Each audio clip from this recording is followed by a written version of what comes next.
গণতন্ত্রের উত্তরণের পথে যাচ্ছে। ইতিমধ্যে অন্তর্বর্তীকালীন সরকার তার নির্বাচনের সম্ভাব্য সময় ঘোষণা করেছে এবং বেশিরভাগ রাজনৈতিক দল তাদের ক্যান্ডিডেট ঘোষণা করেছে এবং দেশে নির্বাচনের একটা আবহাওয়া সৃষ্টি হয়ে গেছে। সুতরাং আমরা অত্যন্ত আশাবাদী যে কোন রকম ঝামেলা ছাড়াই 26 ফেব্রুয়ারির প্রথম দিকে বা মধ্যবর্তী সময়ে নির্বাচন অনুষ্ঠিত হবে। এই বিষয়ে আমরা মোটামুটি অত্যন্ত আশাবাদী।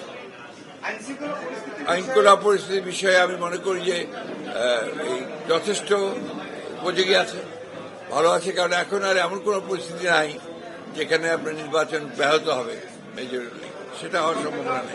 বিএনপি একটা বিশাল রাজনৈতিক দল, এটা একটা আপনার স্রোতস্বিনী নদীর মতো।